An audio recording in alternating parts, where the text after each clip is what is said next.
Maqaa Abbaa, Ilma, Hafuura Qulqulluu, Waaqayyo tokkotti ni amannaa. Ameen. Maatiiwwan Waaqayyoo, Waaqayyoon kan jaallattan, Waaqayyos kan isin jaallatu. Karaa Yididiyaa YouTubeetiin kan nu hordoftan hundumti keessaniyyuu nagaa galata Waaqayyoon isin gaafadhaa. Akkam jirtu, akkamiyyuu nageessanii.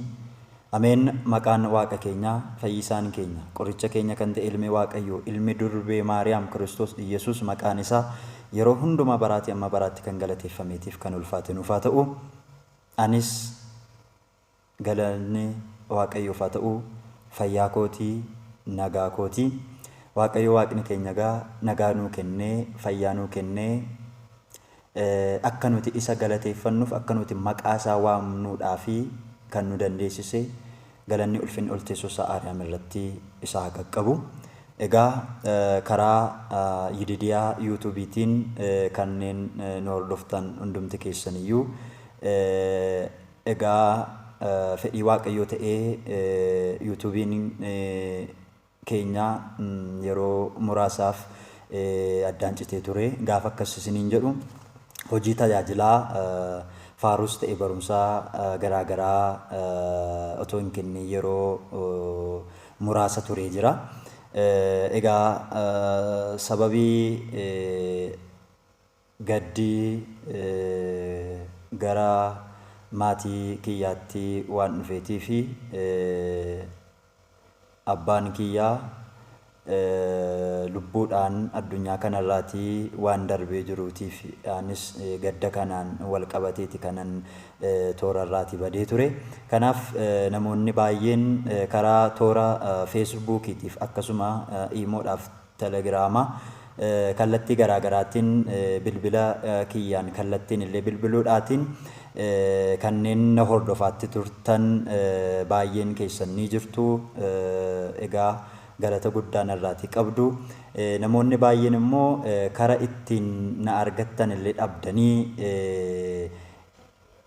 eessa ga'e jettanillee kan yaaddan jiraachuudhaan maltu.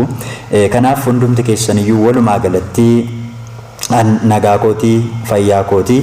Amma immoo eeyyama Waaqayyootiin ta'ee gara tajaajila keenyaatti ni wal agarra. Anis gara tajaajila kootiitti deebi'eetan jira jechaadha. Kanaaf YouTubein keenya Yididiyaa YouTube kanaan booddee faaruu haarawaa ta'anis ta'e faaruuwwan laphee namaa jijjiiruu danda'an, gara Waaqayyootti nama deebisuu danda'an, kan seera mana amantaa keenyaa eeggate, akkasumas immoo barnoota mana amantaa Ortodoksii Tawaahidoodha kennuudhaatiif amma qophiisaa eegaleetiin jira jechaadha.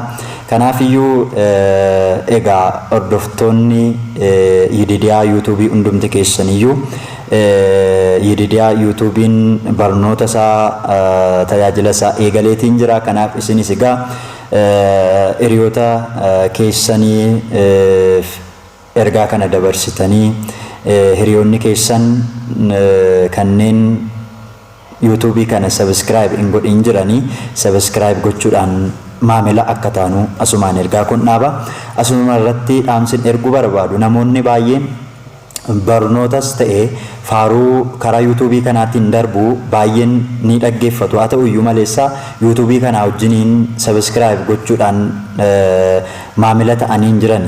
Kanaaf egaa asirraan barnoota garaagaraas faaruus ta'e qophii garaagaraatiin gara fuulduraatti qophii haaraa ta'eetiin faarfattoota garaagaraa qabannee YouTubii kanaatiin gara keessanitti ni dhufna. Kanaaf isin egaa kanneen subscribe hin godhin jirtan subscribe gootanii akka hiriyyaa taanu, kanneen subscribe gootan immoo hiriyoota keessaniitiif share gootanii akka qaqqabsiistan isiniin jenna.